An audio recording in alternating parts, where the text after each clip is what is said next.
here getting a ride before it starts raining here in a couple hours or so, and the temperatures are, I don't know, in the 50s, I believe, and I feel a little chilled. I haven't got my long johns on, but it ain't that bad. Been seeing a lot of videos about people kind of really upset with Harley-Davidson with their lack of new models, lackluster 2023 preview, lackluster celebration of the 120th anniversary of Harley-Davidson. Some people complaining about the prices again, and one of the things they're complaining about, which I kind of don't like so much, is that when you go into most Harley-Davidson dealers, you don't see no tags on it with a price. You start off dealing with the motorcycle blind, but that is what it is. People are complaining, that they're not offering anything for the new riders, whatever. That's the way Harley-Davidson has been for the most last 40 years.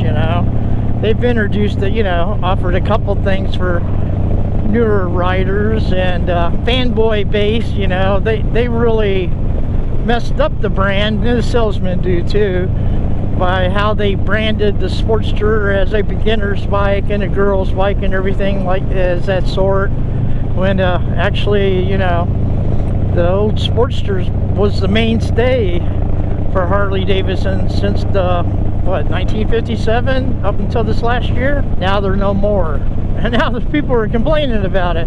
Yet most of these people that are complaining about it are the people that are used to always put down the men and women that were riding Sportsters, had it branded as a beginner's bike and everything. In reality, motorcycling is dying.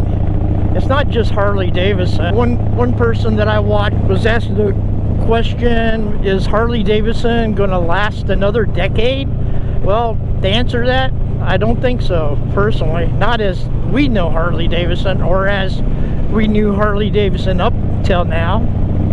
It's very simple. Yeah, people complained about the Harley-Davidson electric motorcycles, introducing their overpriced electric motorcycles, and how nobody will buy them and whatever.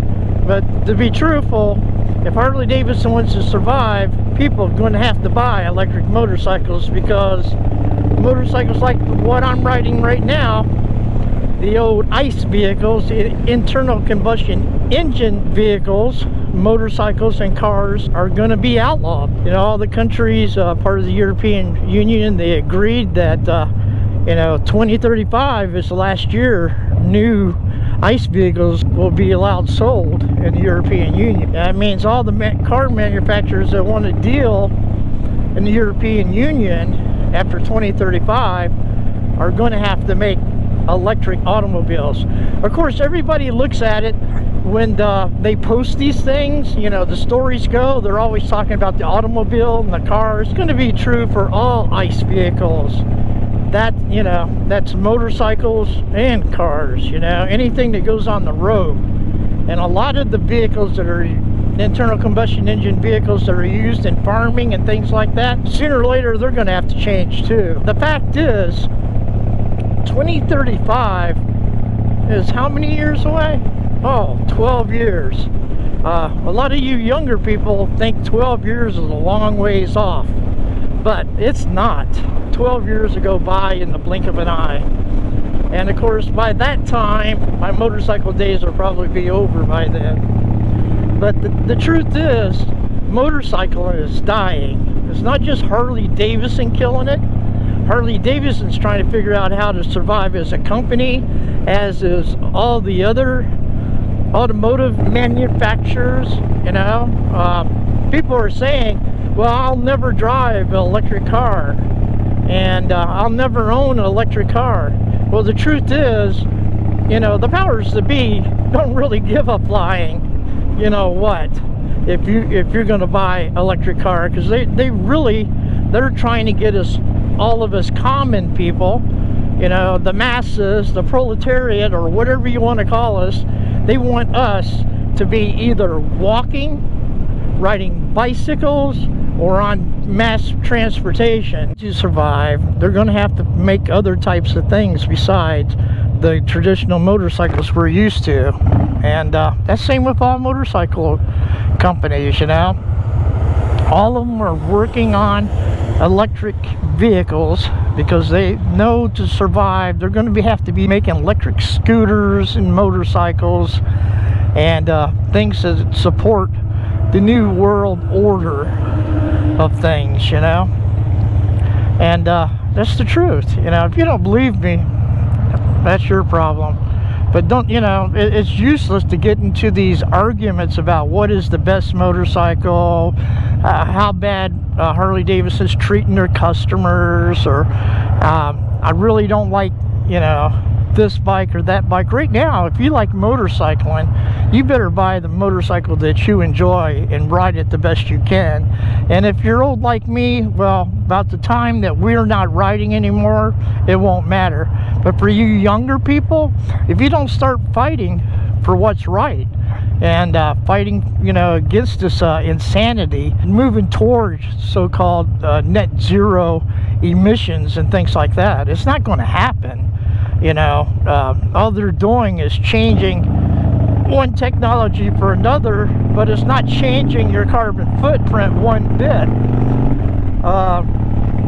You know, it's known that the manufacturing of electric vehicles, you know, is just as dirty as the manufacturing of ICE vehicles, and it's just a fact, you know. And of course, I know people that are really into this climate change agenda, and think that you know, they're going to save the world by promoting electric vehicles. You know, they're going to say all kinds of crazy things. You know, okay, boomers, sit down and stuff. Well, I'm a boomer, right? But to be truthful, I like new technology. I want a plug-in hybrid for a car. I can't afford one, but I would like to have a plug-in hybrid. And to me, a plug-in hybrid seems like the best solution of the two worlds, you know, to where we know we don't have the infrastructures to support everybody to have an individual electric vehicle to ride around for transportation. We know that. People know that. If you got any sense, there's no way we can change the grid in the next decade and a half to support everyone owning an electric vehicle. And of course, electric vehicles, the prices of them are outrageous. You know, the common person cannot afford an electric vehicle, and it's gotten to the point where you can't afford a regular car. The prices of cars are sky high because they, you know, because of safety regulations, you know, all the electric gadgets and everything in them, has pushed the price of just a normal car beyond, you know, the capability of the average person to purchase one. People do. There's a term that I remember from my younger days. It's called car poor. It's where you own more car than you can afford, but you do it anyways. Well, America's like that. You know, we tend to buy things that makes us car poor. You know, we tend to buy items, stuff, to the point that it makes us poor, or we feel poor. We're not really poor, we're just in debt so much that we can't, you know, we are living paycheck to paycheck, and the majority of us are guilty of that. I know I am. I know my debt level is way above what I want it to be. Motorcycling is dying. Motorcycling is dead. I don't know, younger people are just not into motorcycling. Younger people are not into driving. They're not, you know, they don't, majority of young people don't have a car culture like I did when I was a teenager. My sons, they don't know the difference between the different cars and such, like me and my friends did when we were growing up. We paid attention to all the new cars. We paid attention to different motorcycles. No, we saw how Japanese motorcycles came in, and took over the motorcycle industry more or less in the late 60s and 70s, you know. It was over through the 60s. We saw the death of the British motorcycle. We saw the death of the British car manufacturers. We almost saw the death of Harley-Davidson. We're probably going to wind up seeing the death of Harley-Davidson as the way we see it now. And you know, the thing of it is, the manufacturers that are going to make it are the ones that are going to produce the products that will be allowed to be sold, and that'll be electric bicycles, electric scooters, maybe electric motorcycles. It's going to be mostly the elites, the rich politicians, the CEOs of the multinational corporations. They'll have their personal transportation, they'll have their rides, their butlers or whatever, or chauffeurs, that's the word I wanted to use. They'll have what they want to deny us, and that's our individual transportation.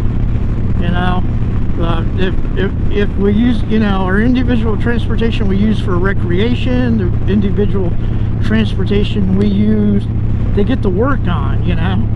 We all, you know, we got to go to work. The sad truth is, you know, America, you know, for my friends here in America, we are not a motorcycle culture here. We don't really have a motorcycle culture. A lot of people are pretending we do, and to be truthful, we don't. We really don't have a motorcycle culture. Even, you know, members of the baddest motorcycle clubs, you know, they do not live on their motorcycles 24/7 like Indians in India do. Yeah, that's all there is to it. Motorcycling for most people, and including me, it's a recreation now. I can remember when I was young and I tried to, you know, well, when I only did own a motorcycle to get around, you know, that was my transportation. It's how I got to work, it's how I got my groceries and whatever, you know. Well, that lasted me until my 30s. And my 30s, I became a father, and it became obvious that motorcycles wasn't going to cut it. And I sold 3 motorcycles and able to buy a car. See, how old was I at the time? 42, I think. When I was 42 years old, that's when I gave up being a full-time biker or motorcyclist, you know? Totally.